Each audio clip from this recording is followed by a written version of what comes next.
Welcome everybody to the second annual Indigenous Peoples Day celebration here in Exeter. I'd like to start with a land acknowledgement, so if we could all sort of get settled and bring the tone down just for a couple minutes. The Racial Unity Team recognizes Ndakina, which is the unceded traditional ancestral homeland of the Abenaki, Pennacook, and Wabanaki peoples past and present. We acknowledge and honor with gratitude the land, waterways, living beings, and Alnobak, the people, who have stewarded Ndakina throughout the generations. We are very honored today to have with us Denise and Paul Puleo. Denise is the Sagomosqua, the head female speaker, and Paul is the Sagamo, head male speaker, Grand Chief of the Kawasuk Band of the Pennacook Abenaki people, headquartered in Alton. Paul has been an Indigenous leader since 1990, a historian, lecturer, and a founding member of the New Hampshire Commission of Native American Affairs. Denise is an Indigenous multimedia artist and basket maker and serves on the New Hampshire Commission on Native American Affairs. They are both founding members of the Indigenous New Hampshire Collaborative Collective, affiliate faculty members of the UNH Native American and Indigenous Studies minor, and members of numerous regional advisory groups. Please welcome Denise and Paul.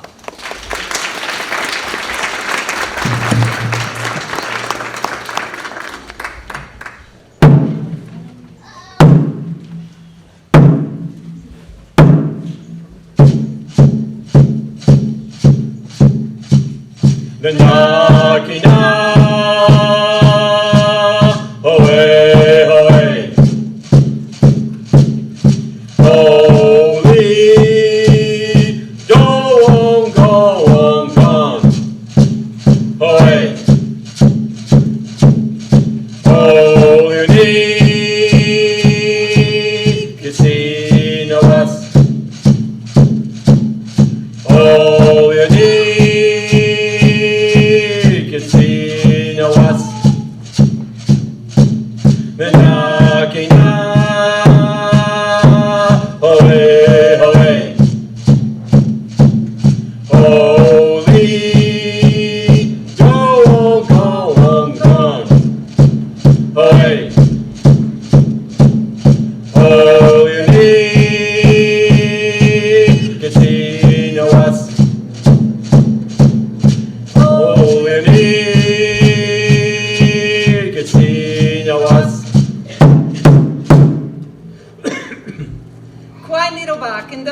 Denise Puleo, Sagamasqua, Woodelawasin Paul Puleo, Sagamo, Kawasuk Band of the Pennacook Abenaki people, Neona Ion Odonako Nipi.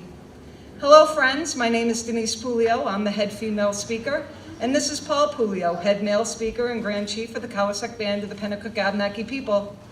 We come to you today from the ancient Pennacook village of Odonako Nipi, which translates to the village of the Narrowing Waters, now known as Alton, New Hampshire. We began by singing Ndakina, which translates to our homelands, thanks to all our ancestors, thanks to the Creator. We typically begin all of our land acknowledgements and stewardship statements whenever we do events. But today we will finish with that statement, hoping that what we discuss briefly will provide a greater insight and a greater, deeper understanding of us. Currently, here in the United States, there are 574 federally recognized tribes, another 630 in Canada, with approximately 250 tribes pending recognition in the United States alone. Each tribal group has its own different religious views and practices, with one common core belief: Mother Earth is sacred and needs to be protected. We can in no way speak for all the tribes across this nation, but we can only speak on behalf of our own people, the Kawasuk Band of the Pennacook Abenaki people. We want to openly acknowledge that in a few short minutes we will not be able to dismantle all that has been misrepresented throughout the generations, but hope that each one of you will leave here today and continue your personal education to improve your understanding of the Indigenous religious and environmental beliefs and practices. Let's begin by stating some uncomfortable facts. For 13,000 years, Indigenous people lived on Ndakina, our homelands, following Creator's law by developing sustainable lifeways to maintain the purity of our environment. In the late 15th century, European expansion occurred under the guise of religious persecution. However, these religious settlers displaced and hunted the indigenous inhabitants in order to steal the lands. The United States was formed and established claiming religious freedom for all. However, the indigenous population in the United States was specifically excluded from the Declaration of Independence and even referred to as savages within the document.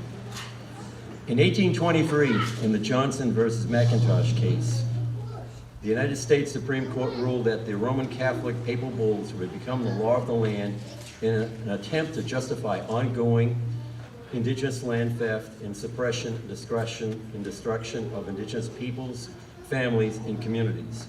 The doctrine of discovery is a concept of public international law established and promoted by the Roman Catholic Church and the European monarchies in the 1400s to legitimize the colonization and domination of all non-Christian lands outside of Europe. The Supreme Court of our country still upholds and enforces that determination today. As a result, for the last approximately 500 years, indigenous land stewardship practices stopped, and mainstream society has been deliberately flooded with misguided information, images, and perceived facts about the indigenous lifestyle, customs, and religious belief system. This deliberate propaganda attack was specifically designed to diminish the humanness of the indigenous population and to appease and sanctify colonial greed, theft, and environmental abuses occurring throughout this nation. How many people here know that the original inhabitants of these lands, the indigenous population, were not granted U.S. citizenship until 1924, and didn't receive the right to vote in every state until 1962. Then in 1978, with the passing of the Freedom of Religion Act, for the first time since colonialism, we were granted the freedom to choose our own religion, granted access to some of our historical sacred sites after forced removal, granted freedom to worship through ceremonial and traditional rites, and allowed the use of and to maintain possession of objects considered sacred, sacred items like the drum and rattle you just saw being used here. The first issue we always have to combat as indigenous peoples is that we were like warlike savages without morals. The truth is that we're a highly evolved matriarchal society that lived in harmony with the natural world and our surroundings. These sentiments are supported through the writings of the Jesuits in the early 1600s. The Jesuits studied the Abenaki culture, religion, and documented our language and dictionaries while embedded within our communities.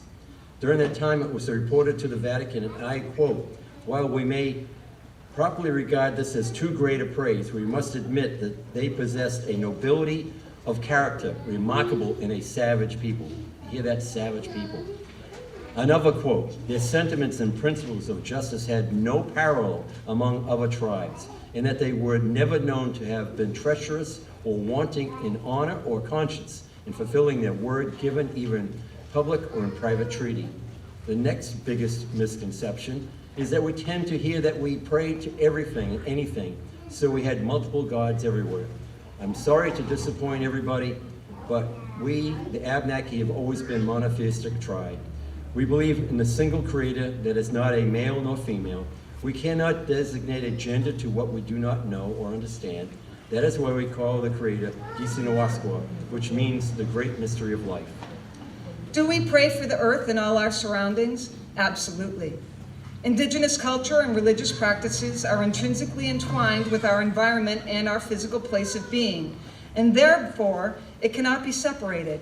When we honor, love, take care of, and pray for our planet and all beings that live on it, we are ultimately praying and caring for ourselves too. Creator gifted us with a wondrous place to live and made us the caretakers and stewards of Indakina. Through hours of sitting, watching, learning how our non-human cousins survived, we learned patience, sustainability, longevity, and survivability as we developed respect for all of Creator's gifts and creatures. For 13,000 years, we lived in harmony with our environment, not just surviving, but actually thriving in a sustainable lifestyle. We recognize the relationship between all living things and that we are completely dependent on each other for survival.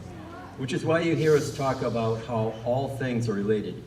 Everything Creator has made on this planet has a purpose and a right to exist. It is our responsibility to understand our connection to the environment and all beings around us.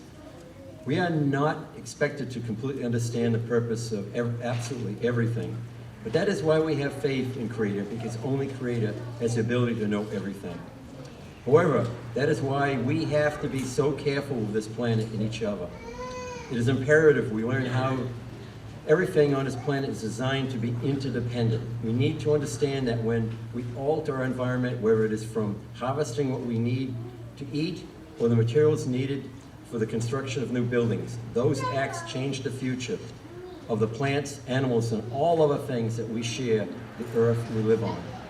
Simply put, every action has a reaction. When we do something in life, it is like dropping a pebble in the water. And that ripple we created continually grows as it spreads out across the surface. The ripple may seem insignificant to us as humans, but that same ripple could drown an ant. Creator made that ant just like you and I, and that life is just as important as mine. All of nature is sacred, and who are we to destroy what Creator built? We are taught that Creator can fill every need that we have: food, clothing, heat, and housing. However, Creator can never satisfy human greed. Creator has already supplied us with healthy and wholesome food, sustainable clothing, heat and housing materials, and most importantly, clean air and water. We made a promise as Alnambak, as the original human beings, to protect and care for those gifts so that they are there for the next 7 generations. This planet, this place is only on loan to us by the future generations. There is nothing more imperative than having our grandchildren's children understand the love we have for them than through our everyday actions, making sure that they have a clean planet to live, to grow, and to thrive. We have been demanding environmental and social justice for our people since the 1600s. In the early 1700s, it is on record that one of my family relations petitioned the colonial government of Boston to remove a mill dam on one of our rivers that stopped the migratory fish runs to his community. Many of you will remember the spring release of our documentary film, Swimming Upstream, Indigenous Environmental Justice for Our Waterways, where we explained how fish and shellfish were our top food resource and how the dam installation was starving Indigenous people. These dams continue to exist and now starve all residents of the region by increasing water pollution and stopping the fish from spawning, which will eventually exterminate critically important fish populations. However, we continue to remain faithful to Creator's law and steadfast with our ancestors, dedicated to our purpose and promise to be the original caretakers of Mundakina. We continue to seek social and environmental justice through waterway and fishway restoration, removing invasive species, removal of dams, gaining river and estuary access for migratory fish, forestry management practices, the increased use of sustainable energy, and particularly the removal of a coal-fired power plant called the Merrimack Power Plant, which is located in Bow on the Merrimack River. This power plant not only has adverse impacts on the Merrimack River, but it pollutes the air with ozone-depleting gases and toxins. So let's stop for a moment and let's all take a deep breath together. That's a lot of inherited history for everyone to hear and begin to process. Inherited history is to receive or take over a historical narrative from a predecessor, where we had no active role in creating it, but carry the emotional weight with us anyways. I am grateful that each one of us here and now are not responsible for the past. I am grateful that we can freely discuss the burden of that inherited history and how these discussions unite and bring us together as people, just as they have done so today. I am even more grateful that Creator blessed each one of us with the gift of choice, the gift of free will, and that we do not have to continue with the environmentally destructive ways of the past. But we hold the power to change and be better, to remember that everything Creator has made on this planet was done so with beauty and perfection. Gisinawasqua recognizes that we're all human and will make mistakes. So it is our responsibility to seize these moments Creator provides to correct any wrongdoings and try to restore the natural balance. This belief is firmly integrated and embedded not in just our religious practices, but within our culture as a people.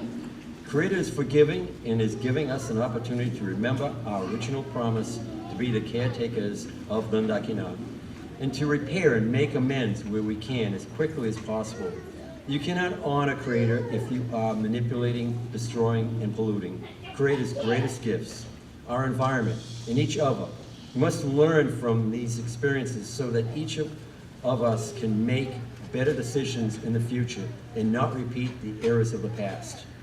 As we join you here today, we ask each of you to reflect on what you are doing today within your own life to honor and protect the earth and to show respect to all that Creator has blessed us with.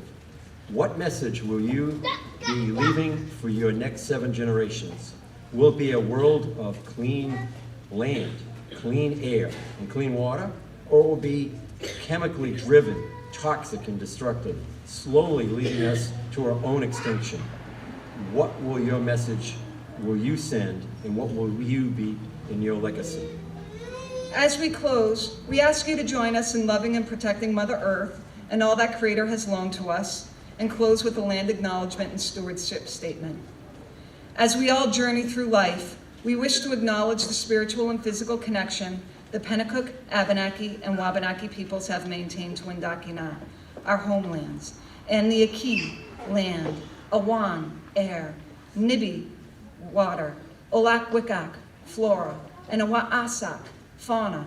As Olnumbak, the original human beings, we ask you to acknowledge the hardships that continue to be endured after loss of unceded Indigenous homelands. We seek your help to foster relationships and opportunities that strengthen the well-being of all living things as we all carry forward 13,000 years of Indigenous stewardship traditions. We've started that process here, and we started that a few years ago with the removal of the dam. And we thank the town for all the work that you have done to this point, but there is still so much more we have yet to do. We thank you for your friendship, for the community that we're building together, and for the future that we're establishing. Katsi Olioni, Katsi Nawak, Tamadikwa Daminana, Olido Gowangan. We give great thanks to Creator that we remember still. Thank you. Gisilini.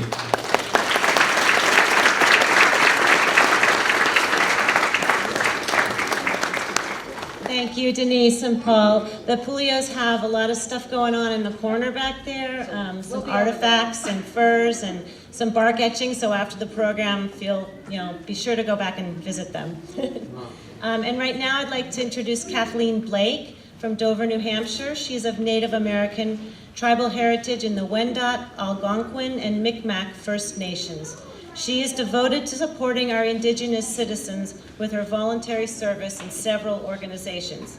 Kathleen served as member and chair of the New Hampshire Commission on Native American Affairs, is a member of the Committee for Racial Equity and Inclusion, formed in 2020 by the Dover City Council, and is a member of the Indigenous New Hampshire Collaborative Collective.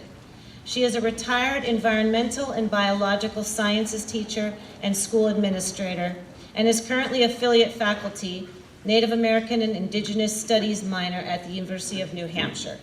Kathleen also currently serves on the board of the Racial Unity Team. Kathleen?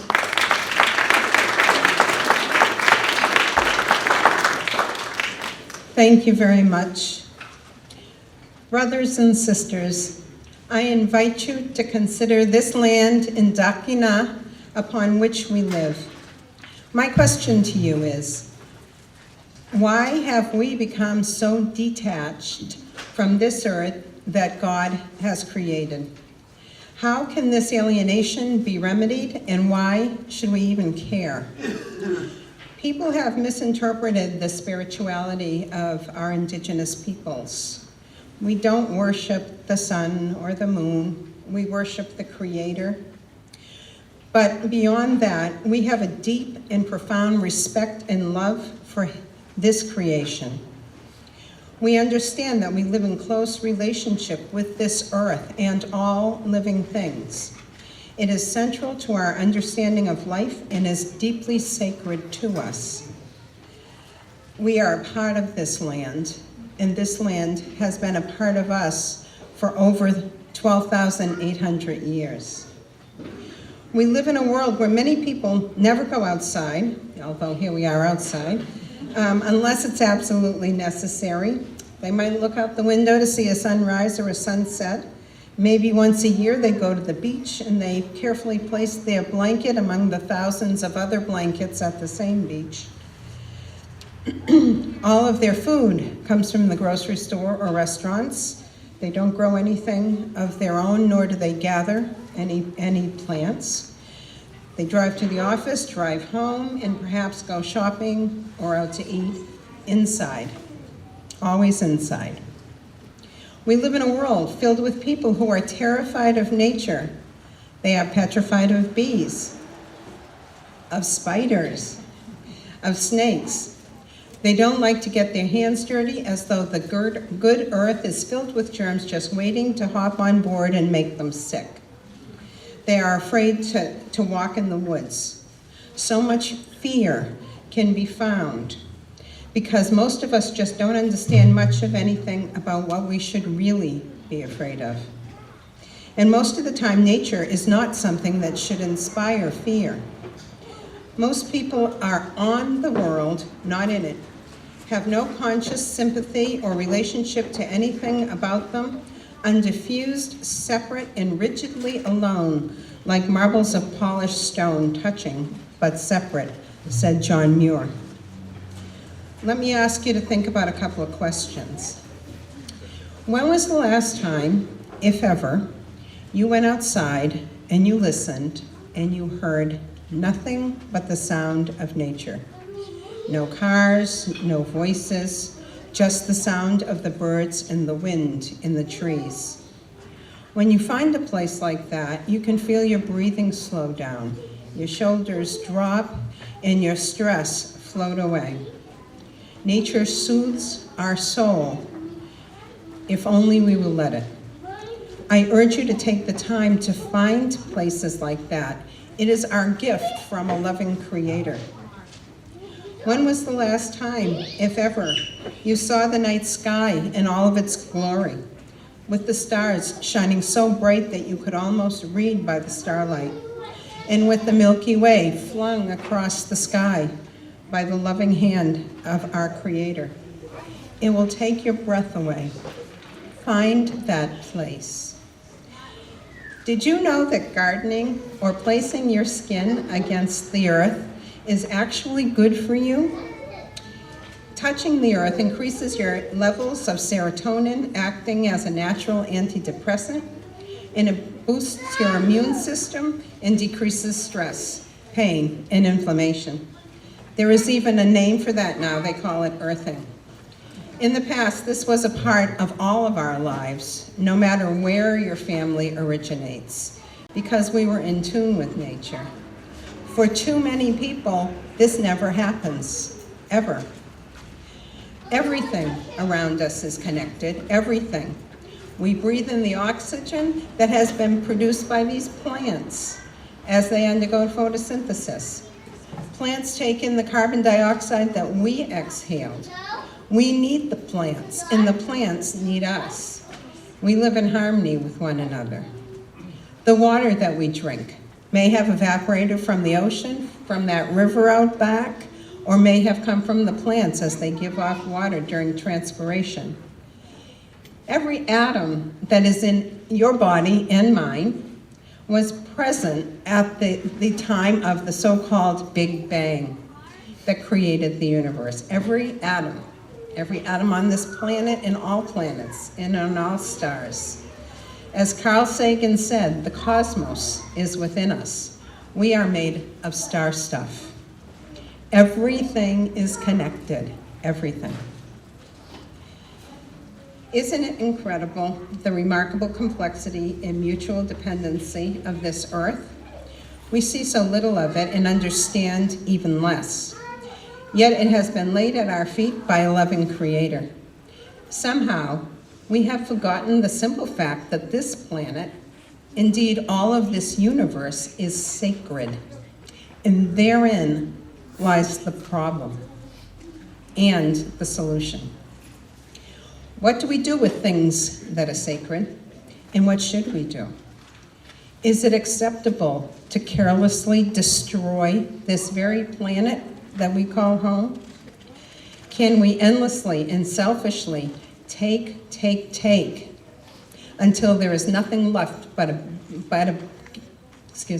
gaping hole in this earth and pollution? May we respectfully pile filth and harmless poisons upon sacred ground. Is this how we should steward this creation we live in? Yet this is what so many people do. We have poisoned the air we must breathe, the water that we must drink, and the soil that must grow our food. This cannot continue indefinitely. And Mother Earth is telling us this loud and clear. I invite you to connect or to reconnect with the natural world. You are not separate from it. Any separation is an illusion, and it is not reality. At times, we do feel hopeless trying to get people to open their eyes and their hearts, but we need to be in communion with this earth way more than we understand. We will continue to persevere. I pray that you will do the same. And now that we know a little bit better, let's all do a little bit better together. Thank you.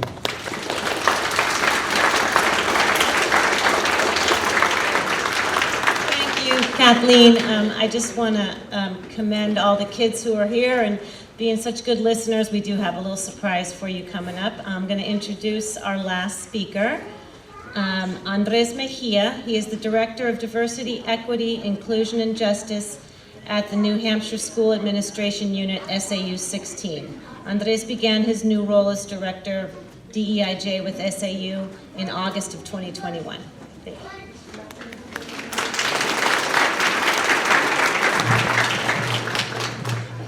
Hello everyone, my name is Andres Mejia. My pronouns are he, him, his. So I just want to say thank you all for showing up today. And just want to let you know that SAU 16 supports this work. And as my current role, I'm helping create spaces where everyone and all of our differences can belong. That's all parts of our histories are told, and be a district that everyone can see ourselves in our education. I just want to give a special thank you to the Racial Unity Team, the American Independence Museum, Exeter Historical Society, Exeter Public Library, and others sponsoring this event for creating this space in our history. I want to give a special shout out to some of the students from Exeter High School. We have here today volunteering. If you can raise your hands, Exeter High School.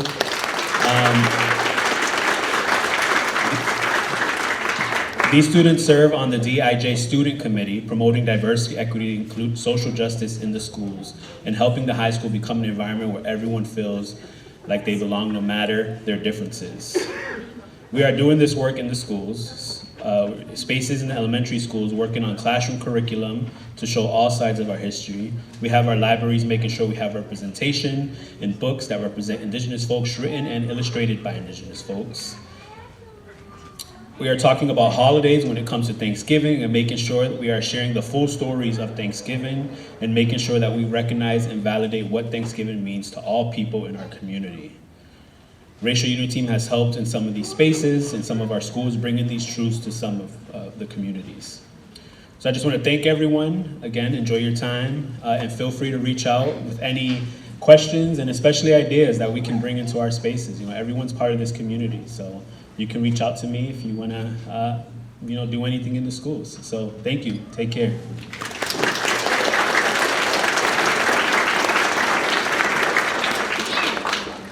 Thank you, Andres. And now Julia Lanter, who is the Assistant Director of the Exeter Public Library, wants to say a few words. Hello, everybody. First of all, I want you to keep clapping. Give yourselves a round of applause. Thank you for being here. Thank you for caring. Thank you for learning about this important history of our past. And also, thank you to all of our volunteers who are behind the tables. Thank you to the Friends of the Exeter Public Library, the DIJ from the high school, Racial Unity Team members. It's so great to see the community out here. So we wanted to give something a little back, especially for the little ears who are listening. Who's little here who thought, oh, they're talking an awful lot, these adults? Oh, I see. Okay, so for you little hands that are raised, come see me at the Exeter Public Library table. Thank you to the generosity of 5 stores downtown. There is a scavenger hunt that's going to continue after you're done with learning here today. What you're going to do is you're going to pick up a sheet and a pencil, go downtown and search for indigenous foods that you'll see in local stores. If you find a photo of an indigenous food, write it down where you saw it, what store you're in. And if you find 5, go to Water Street Books and they'll have a special surprise for you. So thank you all of all ages for being here, and thank you for continuing to learning. Yay, Exeter!